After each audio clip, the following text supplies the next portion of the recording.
I remember when we first pulled into jetty at Moresby, looking up on the hill at Moresby town, I could see quite a lot of, as was the case in those days. I mean, now you use a toilet and eat and do everything inside. In those days, your toilet was down the yard. And I remember seeing up there in Moresby a number of these toilets, no houses, because Moresby had been getting bombed day in, day out at that stage a lot. In fact, someone said that was right up almost to the day we arrived, they didn't bomb it. Of course, we couldn't get up probably quick enough before they did it. And then we're aboard and went aboard trucks heading for our base at Aitiki. Of course, we had to push the trucks most of the way because they had so much rain there. And there weren't bitumen roads, they were muddy roads, and we had to push our trucks nearly half the way till we got to Aitiki. And do you want me to carry on just with the Aitiki part of it, or that was our base camp?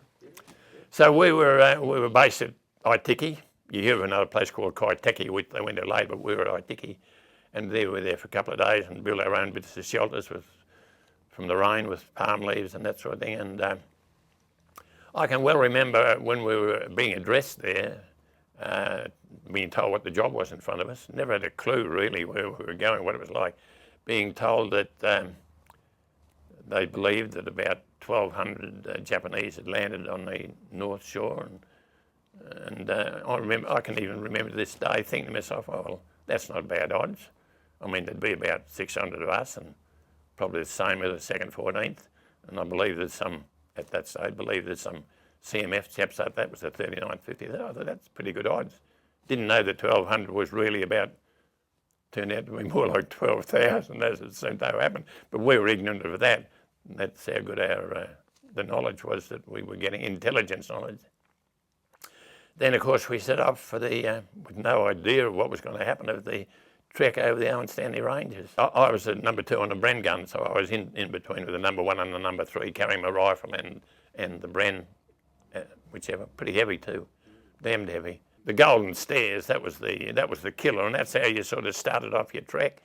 I mean, the Golden Stairs, I don't know how many there were. I mean, I've read so many different versions of the number of stairs there were, but someone said 4,000, someone said 2,000. But when you think that Jacob's Ladder is, I rang them and they said, I saw the other day it was 300. I rang Kings Park Board about it once. They said, oh, roughly 250. So steps. So if you say there was only 2,000 steps, that'd be 8 times up Jacob's Ladder in the one day with a full pack on, wasn't it? You know, in the rain. And I've always been pretty good on the tooth, tucker.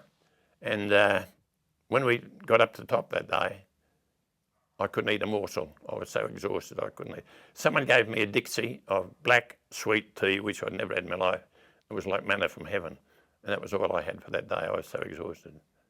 And of course, next day you had to go down the other side, which was almost worse when the backs of your legs and your thighs burned, don't they? So then it was just up and down for days.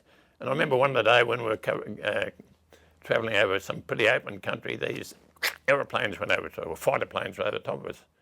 Oh, they're strange looking things over there. We call them P-35, the Lightnings, twin fuselage, which never seen before, and that was the first we'd seen. Of course, they were heading from Moresby. They were ours, fortunately, we weren't to know.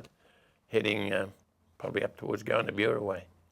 And of course, we were up and down these different hills, past Nauru and Malani, and then Manari. Malani was in the Sunshine Coast.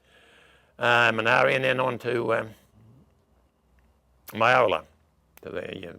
Maiola is, of course, it's way up in the mountains, and yet it's a big swamp in a way, but it's pretty well dried out.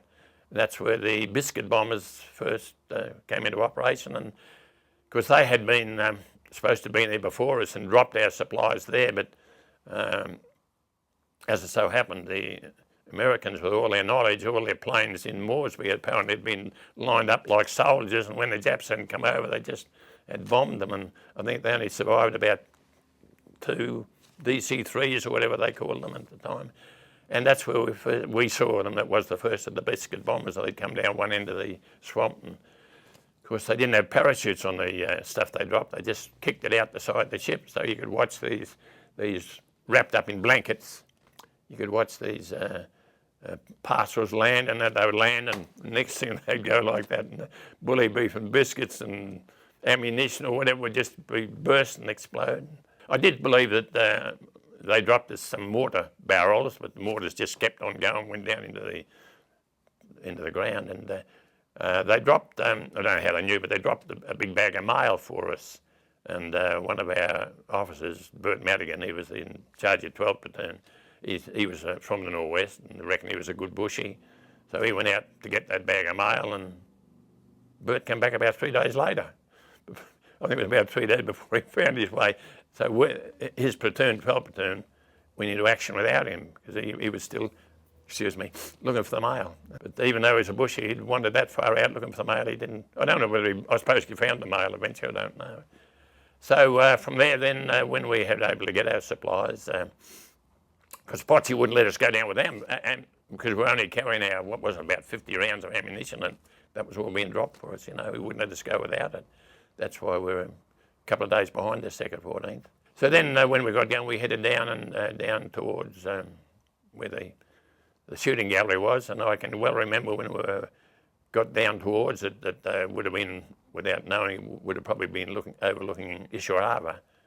And to this day I can still hear that was my first initiation there of what was going on. You could hear the light machine guns, rat-a-tat-tat, and the heavy machines going pop, pop, pop, pop, pop, and then all of a sudden you'd hear an explosion, bang, it would be a mortar or a mountain gun going off.